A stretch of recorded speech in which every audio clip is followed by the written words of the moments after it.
Hello, lovely people, and welcome to another episode of our podcast, the Schillering Hub Talking Hospitality. And today I have with me Paul Moxness, directly from Canada, talking to me. And Paul, thank you for being here. Thank you for being a guest in this show.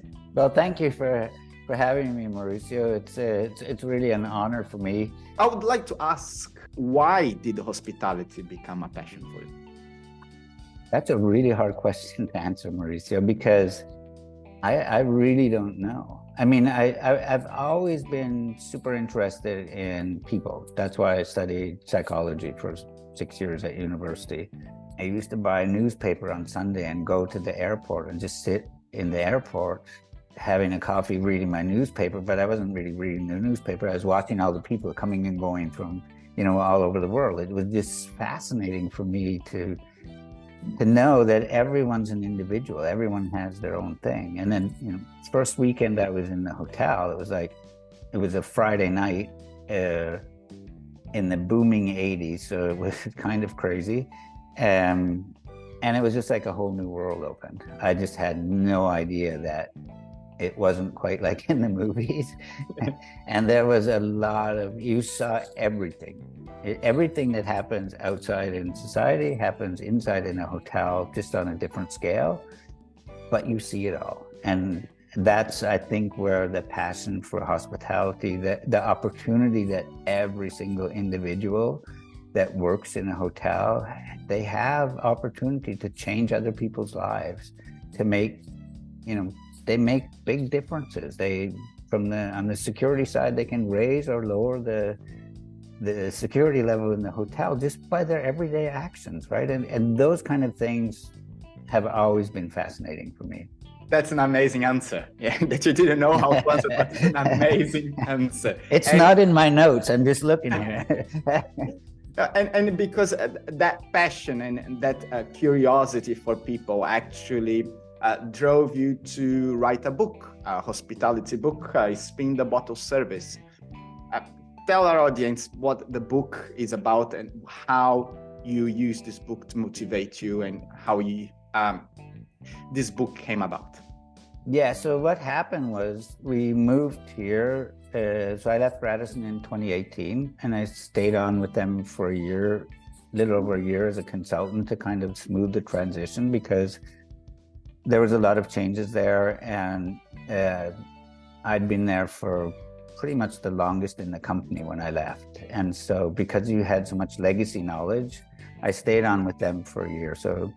But then in 2020, when the pandemic came, we couldn't travel, right? So suddenly, for the first time ever, and at least as long as we could almost remember, my wife and I couldn't travel. And so we were stuck here at home, and we just had I think we had a computer on our table, and it was just playing slideshows of all of our pictures, just, nothing else to do kind of thing. And we just felt, we've been so privileged to go so many places and see so many things and meet so many people where it's amazing. But then we started to think, well, which trips, what places do we remember best? And it was a little bit surprising to both of us that it wasn't like the fancy places. It wasn't sitting at the front of the plane drinking champagne. It wasn't, getting upgraded to some huge big suite somewhere. All of our best memories, all the memories that automatically popped into our head were about experiences, people we've met, somebody that did something special for us, right? And so then we started to think, wow, we should note this down. And I've always liked writing, especially back when I had 4 jobs at once, when we were exploding as a company. I used to use writing as kind of a mind clearing exercise. I'd write little poems or something to shift from loyalty programs to security to database marketing or whatever. And so we started to write these stories down, and then we organized them into this book that kind of separates, these are the things that really are difference makers in in hospitality. It's recognition, it's teamwork, it's gratitude, and so little stories about each one of those things. And the title "Spin the Bottle Service" comes from when we moved to Brussels in 2007. One of the first local brasseries that we went to, it was close by where we live, they had a server there.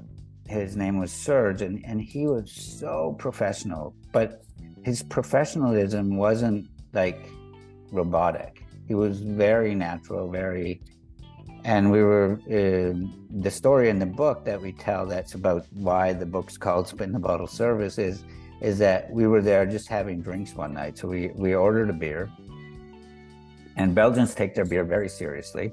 And so Serge came over with the silver tray and 2 glasses and 2 bottles. Glasses and the bottles both had the same brand name on them. And he, put the tray down, he opened the bottle, poured it into one glass, put the glass down. And when he put the bottle down, he always just had a little twist of the wrist just to make sure that the label was facing the person he was serving, right?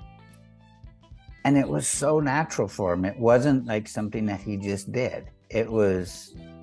He did it because that's what you do, but it was just part of the conversation almost.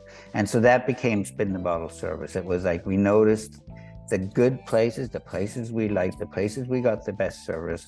They were also most attentive to those little small details that you don't really see unless you're looking for them, right? But you notice them when they're not there, and you notice all the other things that aren't being done anyway either.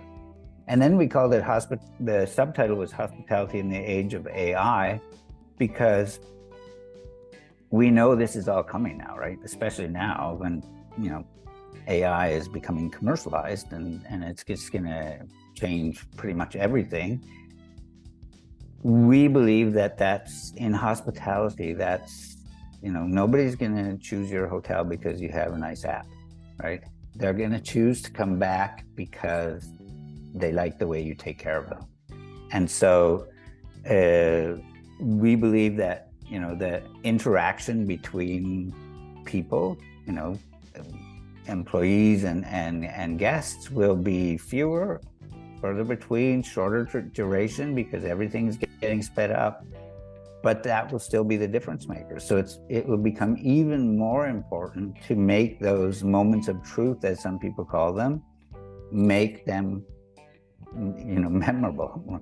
So that's kind of the background for the book. And then we've spun it into a workshop series that we've now called Ditch the Scripts, because especially when we came here to Canada, my wife went nuts because everything here is so scripted, right? You come into a restaurant and it's like, is this your first time dining with us, right? And you might have put into maybe you booked that restaurant 20 times on Open Table, but they didn't use the data to recognize you as a return customer. So they just run the script, right? And then you get your food and 2 minutes later they're back. Oh, how are the first few bites tasting, right?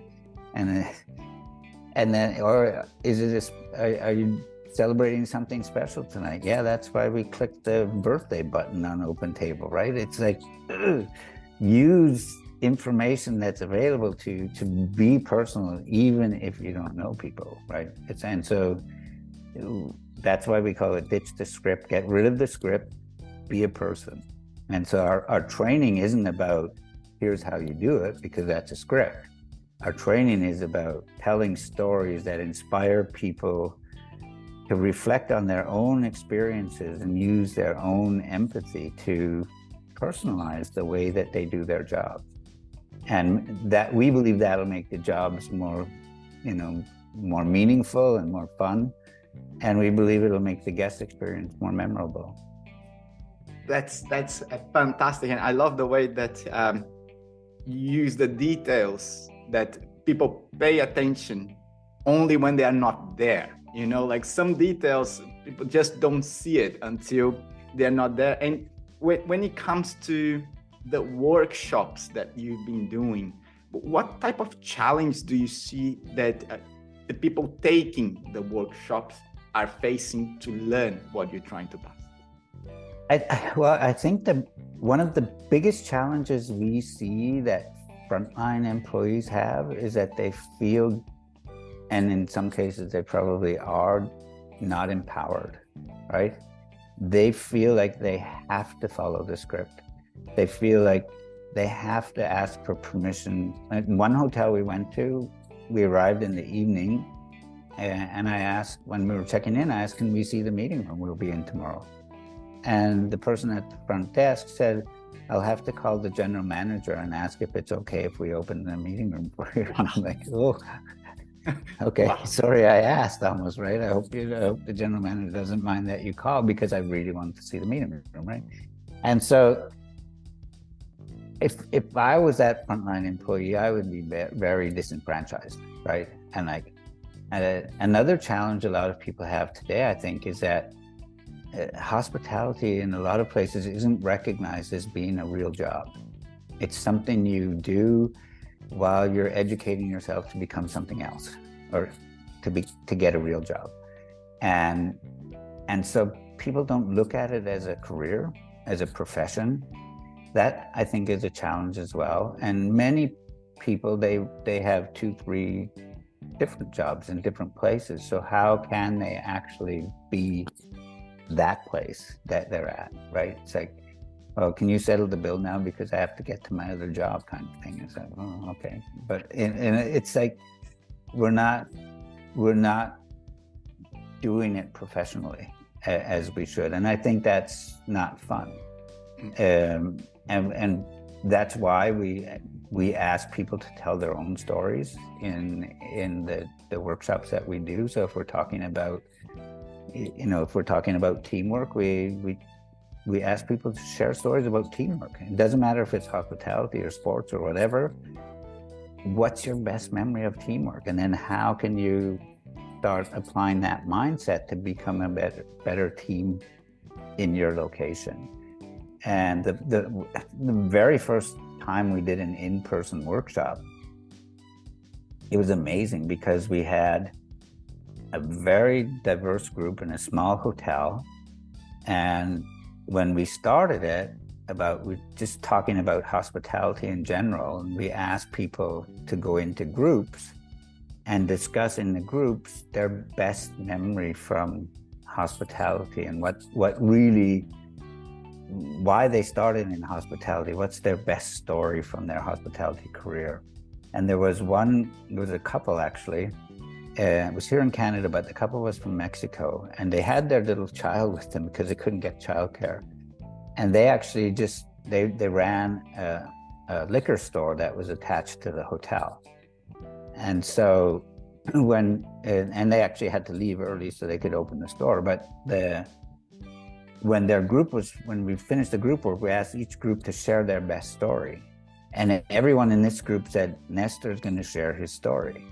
And Nestor, he said, and he's still a pretty young guy, probably around 30 or so, but he said he started as a beach photographer in Cancun. And he'd almost forgotten it, but the reason why he kept working in the service industry was because when he was working as a beach photographer, he met a family that came down on vacation, and they were having issues. So the father didn't want to be there. He was upset. Didn't like his kids, didn't like his wife. He wished he'd stayed home and just sent them on vacation so he could work and And after their sessions, because they met a couple of days and he took some family pictures and things like that, the father came to him and said, "You changed my life." He said, "I was in a bad place when we got here. Your passion, your compassion for us, your passion for your work, your ways of bringing us together, it changed everything." And at Christmas that year, they sent him a big framed picture that he'd taken of them down there as a family. And he said they still sometimes send him Christmas cards and things, right? And he said, "I almost forgot that, but that's my passion." And then the way we looked at it was, okay, before that workshop, he was just a Mexican guy in the liquor store for himself, for his colleagues in the hotel. After he told that story, he was, hey, I can change people's lives, even if I just sell them a bottle of beer or something. And everyone else in the room, he wasn't just the Mexican guy in the liquor store, he was Nestor that changed people's lives. And then they started to think about their own work and the way, oh, I met this guy once, I could do this. And remember that time we did this for that bus driver. So it changed the whole dynamic. And the general manager told us afterwards, he said, I never knew my staff could be so compassionate about anything, or so passionate about anything. Back to your point about passion, right? So sometimes we have to be reminded, or we have to remind ourselves that, hey, it might look like we have this menial job or something, but it can be super meaningful for whatever you do, right? And every cog in the wheel is important, right? So that's an amazing story, Paul. And you got that passion for people and understanding people, for traveling, for hospitality in general, and you actually turn into a classroom, and you now teaching young people about hospitality. And how do you see that young generation coming now, and what ideas they are bringing that you think that can improve our industry? Yeah, so I started teaching at the Okanagan School of Business here in the tourism and hospitality department, and probably I have too many biases. I'm a boomer, so but I've been really pleasantly surprised by the young people in my classes. And this term that we just finished now, I taught 2 classes, a first-year class, which was Introduction to Tourism and Hospitality, where a lot of people are just there because they need an elective and they think that would be an easy one. But by the end of term, some of them have kind of figured out that, hey, this can be a real job, which for me is really motivating to see that people that maybe started out not thinking about a career in hospitality, by the end of just a 3-month term, it's like, hey, maybe there's something here for me, right? A lot of entrepreneurial spirit as well, which I think is really good. And that's good no matter where you work in hospitality. And then the other class I taught was for students that are graduating now, but it was a research course on global trends in tourism and hospitality. So what do they think is coming down the pipeline, right? And so, they're kind of light years ahead of me when it comes to technology and AI and how that's all going to change. But I was impressed by how they could look at technology as just being kind of a natural part of their environment, but still understanding the personal connection. And so I'm actually giving doing a session at the British Columbia Hotel Association has their summit here next week. And I'm doing a session on the changing landscape of hospitality. It's always good for them to get an old guy in to talk about that, because I know about what it was like in the olden days. And luckily I have my students that have, help me see what might be coming down the pipeline.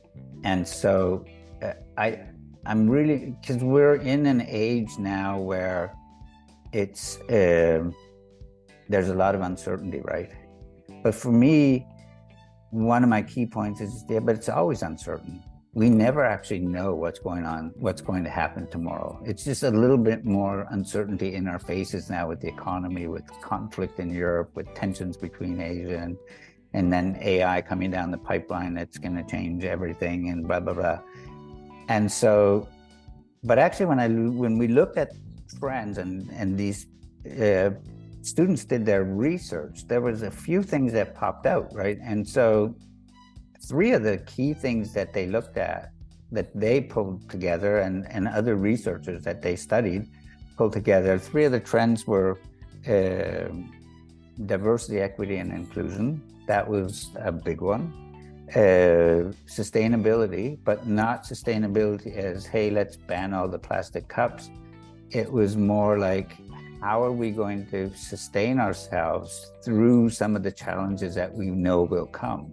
Either it's climate related or, conflict related. There's all these challenges that we know are going to happen. We need to be better prepared to deal with those. So putting some kind of preparedness into our sustainability programs to deal with what we know will be a more common occurrence. And then the third one was actually safety, that people want to feel more safe. And it kind of ties into the two others. I shared the story with them at Radisson where I focused on security, that when we actually talked about it to our corporate clients and we selected 10 to really try to understand what did they expect and need from hotels that they put their traveling personnel in, and we could share our program and adapt and set up plans for if something happens, how do we deal with it together kind of thing. Those companies actually grew their business with us 3 times faster than our average top 100 clients.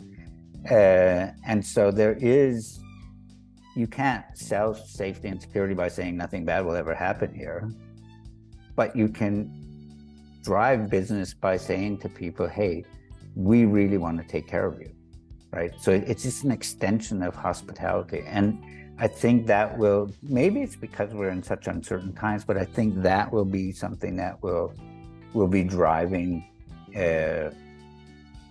change in hospitality going forward, because we'll need to deal with the uncertainty of climate, AI, all these kind of things, but people will still need to feel safe. And that will be the personal interaction between us. I was going to be expecting a lot more of the young generation talking 100% about technology and talking about how AI will change the world. And it's quite amazing to find out that they are more concerned about how humans will treat other humans. And I'm quite surprised with the result. Yeah, I was maybe a little bit surprised, but not too surprised, because we started the class back in January by just asking them to make a list off the top of their head. What did they think were going to be the top 10 trends? No research, just 5 minutes, write it down, right? And maybe it's because they're kind of hospitality focused already. They're 4th year students and things like that. So they're already thinking a lot about people. Maybe it's because technology is just such a natural part of everything that they do, but they do feel uncertainty, right? They do feel, one of my students, he a funny guy, but when he gave his final presentation to the class about his research project, which focused on sustainability, he said, I have 2 scenarios for what the world will look like in the year 2100. He said, the negative scenario is that we didn't do enough about sustainability. So we lost the battle and the islands have sunk and half of us live underwater and we can't travel anywhere. So our only travel experience will be, virtual reality or something like that. But he said, and so that was the negative one.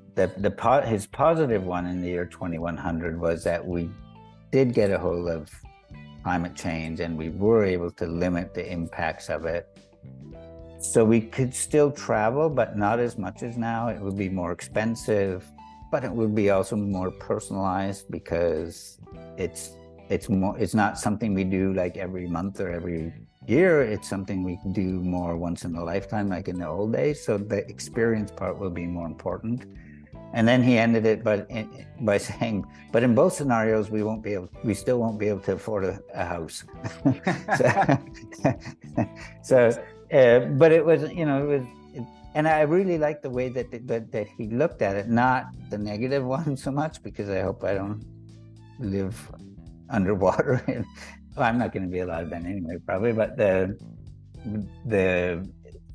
I hope we do get a hold of these things. And on the sustainability side, we have to get away from the fluffy, nice to have thing that we can market, and we have to start preparing for what we know we're going to have to be facing. That was an amazing conversation, really inspiring. Thank you for bringing these stories, because people don't remember facts, they don't remember spreadsheets, they remember stories, and you're telling stories to relate to the challenge and everything. It's an amazing thing.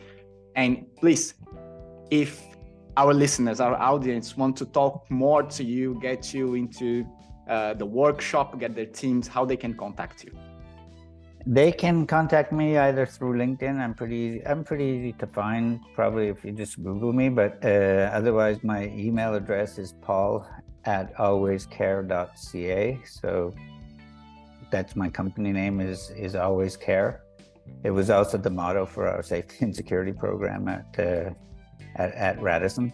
But yeah, I'm pretty accessible. I mean, we connected on LinkedIn, right, Mauricio? And responsive. I'd love to connect with people. So if anyone wants to reach out, I'm happy to have a chat, just like we're having now. And how can they buy Spin the Bottle service? So Spin the Bottle service is, I mean, you can buy it online from, the big online I can't even remember the name now, but Amazon? Amazon. But if you don't like Amazon, you can go to pretty much any larger bookstore would be able to order it for you. So it won't be on the shelf there, but they can order it. And it's funny because one of the servers in one of our favorite restaurants here, she said, it would be great if just every time we hired someone, we just gave them that book, because then they would know what we kind of expect. So if every restaurant bought one for every customer, that would be nice. Yeah. That's very nice. Thank you very much, Paul. Thank you for your time. Thank you for sharing your stories, and I really appreciate it, and I hope that we continue to talk and collaborate. Well, thank you, Mauricio. It's always nice to see you and chat with you, and look forward to the next one. Shidering, thank you very much. I hope you enjoyed this show. Bye.